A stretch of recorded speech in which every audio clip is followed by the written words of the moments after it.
ছাত্রকে পড়াতে পড়াতে একটু রাত হয়ে গেল। ছাত্রের মাকে যখন বললাম, বৌদি, কাউকে দিয়ে আমাকে একটু গলির মোড় পর্যন্ত এগিয়ে দিতে পারবেন? আসলে এই গলিতে কিছু বকাটে ছেলেরা বসে আড্ডা দেয়, তাই যেতে একটু ভয় লাগে। আমার কথা শুনে ছাত্রের মা হাসতে হাসতে বলল, তুমি ভয় পাও নাকি তোমাকে দেখে গলির ছেলেগুলো উল্টে ভয় পায়? কিছুটা অবাক হয়ে বললাম, মানে? উনি হেসে বললেন, না কিছু না, তোমার গায়ের রং যে পরিমাণ কালো, তুমি অন্ধকারে হাঁটলে তোমাকে তো কেউ দেখতে পাবার কথা নয়। ছাত্রের মায়ের কথার ইঙ্গিতটা ঠিকই বুঝতে পারলাম, তাই কিছু না বলে চুপচাপ বাড়ি থেকে একাই বের হয়ে গেলাম। মাঝে মধ্যে সৃষ্টিকর্তার কাছে প্রশ্ন করতে ইচ্ছে করে, হে ঈশ্বর, মানুষ রূপে যেহেতু পাঠিয়েছ, তাহলে গায়ের রংটা একটু ফর্সা বানিয়ে পাঠালে এমন কি ক্ষতি হতো? মানুষের এত লাঞ্ছনা আর সহ্য হয় না। রাতে যখন খাবার খাচ্ছিলাম, তখন মা কিছুটা ভয়ে ভয়ে বাবাকে বলল, কাল যে ছেলেটা রিতাকে দেখতে আসবে, শুনেছি সেই ছেলেটা নাকি আগেও একটা বিয়ে করেছিল। বাবা খেতে খেতে কর্কশ গলায় বললেন, করেছিল বিয়ে। সেই সংসারে নাকি 6 বছরের একটা সন্তানও আছে। আছে। জেনে শুনে এমন একটা ছেলের কাছে মেয়ে বিয়ে দেওয়া আমাদের উচিত হবে? বাবা প্লেটটা দূরে সরিয়ে মায়ের দিকে রাগী চোখে তাকিয়ে বলল, তোমার মেয়ের জন্য এমন ছেলে পছন্দ করব না তো রাজকুমার পছন্দ করব? কে তোমার এই মেয়েকে বিয়ে করতে চাইবে শুনি? মেয়ে পেটে থাকাকালীন কি কয়লা খেতে যে এমন একটা মেয়ের জন্ম দিয়েছ? একটা কথা কান খুলে শুনে রাখো, লুলা ল্যাংড়া কানা যেই মেয়েকে পছন্দ করবে, আমি তার সাথেই মেয়েকে বিয়ে দিয়ে দেব। কোনো রকম দায় মুক্ত হতে পারলেই বাঁচি। বাবার কথা শুনে মায়ের চোখে জল ফেলা ছাড়া কিছুই করার ছিল না, আর নিজের চোখের জলের কথা তো বাদই দিলাম।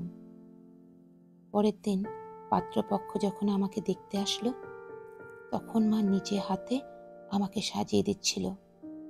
বাবা তড়িঘড়ি করে ঢুকে মাকে বলল, যেভাবে পারো মেকআপ টেকআপ দিয়ে হলেও মেয়েকে সাজিয়ে দাও, মেয়েকে কোনো রকম পছন্দ করলেই বাঁচি। এই মুহূর্তে নিজেকে মানুষ না, সাজিয়ে গুছিয়ে বলির হাড়ি কাঠে তোলা পাঠা মনে হচ্ছিল। যেমন সাজিয়ে গুছিয়ে মন্দিরের চাতালে দাঁড় করিয়ে রাখা হয়, তেমনি আমাকে সাজানো হচ্ছে যেন ছেলে পছন্দ করে। ছেলেপক্ষ আমাকে দেখে খুব একটা পছন্দ করলো না। বাবার কাছে অনেক টাকা যৌতুক চাইল, যৌতুকের বিনিময়ে বিয়ে হবে। পাত্রপক্ষ চলে যাবার পর বাবা আমার কাছে এসে বলল, বাজারে তো বিষ পাওয়া যায় না কি, খেয়ে মরে যেতে পারিস না? আমি কিছু না বলে শুধু পাথরের মতন বসে রইলাম। সৃষ্টিকর্তা মানুষকে একদিকে অপূর্ণ রাখলে অন্যদিকে পূর্ণতা হাত বাড়িয়ে দেয়। দেখতে অসুন্দর হলেও পড়াশোনায় মোটামুটি ভালোই ছিলাম। নিজ কানে আশেপাশের মানুষ ছাড়াও জন্মদাতা বাবার থেকে অনেক অপমানজনক কথা শুনেছি। নিজ চোখে মাকে নীরবে চোখের জল ফেলতে দেখেছি, নিজেও চোখের জল ফেলেছি, আর পড়াশোনায় মনোযোগ দিয়েছি। বছরখানেক পর আমি সফল হয়েছি। আজ আমি ঊর্ধ্বতন সরকারি কর্মচারী। একদিন অফিস থেকে বাড়ি ফিরে দেখি ছাত্রের মা এসেছেন তার ভাইয়ের সাথে আমার বিয়ের প্রস্তাব নিয়ে। এটা শুনে মুচকি হেসে ওনাকে বললাম, বৌদি, আপনার ভাই আমাকে অন্ধকারে খুঁজে পাবে তো? আমাকে দেখে কি ভয় পাবে না? যাই হোক, বাড়িতে যখন এসেছেন চা জল খাবার খেয়ে চলে যান। কথাগুলো শুনে উনি কিছু না বলে মাথা নিচু করে চলে গেলেন। একদিন সকালে ঘুম থেকে উঠে দেখি যে পাত্র আমাকে যৌতুকের বিনিময়ে বিয়ে করতে চেয়েছিল, সে পাত্র বাড়িতে হাজির।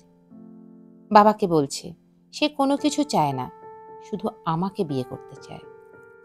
বাবা কিছু বলার আগেই আমি ছেলের দিকে তাকিয়ে বললাম, ঠিক আছে, আমি বিয়ে করতে রাজি, কিন্তু আমার একটা শর্ত আছে। আমি বিয়ের পর চাকরি করব না। আমার কথা শুনে ছেলেটা অবাক হয়ে বলল, কেন? চাকরি করলে সমস্যা কি? আমি তখন জানালাম, আমি বিয়ের পর শুধু সংসারে মন দেব, স্বামীর সেবা যত্ন করব, বাইরে চাকরি বাকরি করতে পারবো না। ছেলেটা অবাক হয়ে বলল, এত বড় চাকরিটা না করলে তো হবে না। রাগী চোখে ছেলেটার দিকে তাকিয়ে বললাম, বাইরে যাওয়ার দরজাটা ওই দিকে। ছেলেটা দ্রুত পায়ে বের হয়ে গেল। বাবা আমার কাছে এসে বলল, তুই কি বিয়ে করবি না? আমি বললাম, অবশ্যই বিয়ে করব, যদি কোনো ছেলে আমাকে চামড়া দেখে বিচার না করে, আমার চাকরির প্রতি লোভ না করে, তাকেই বিয়ে করব। কিন্তু মা, বাবাকে থামিয়ে দিয়ে বললাম, বাবা, আমি দেখতে কালো হই আর যেমনই হই না কেন, আমি তো তোমারই মেয়ে। মানলাম বাবা হিসাবে আমাকে নিয়ে তোমার টেনশন হতো, এবং হওয়াটাও স্বাভাবিক, তবুও তুমি কি করে পারতে নিজের মেয়েকে এতটা কষ্ট দিয়ে কথা বলতে?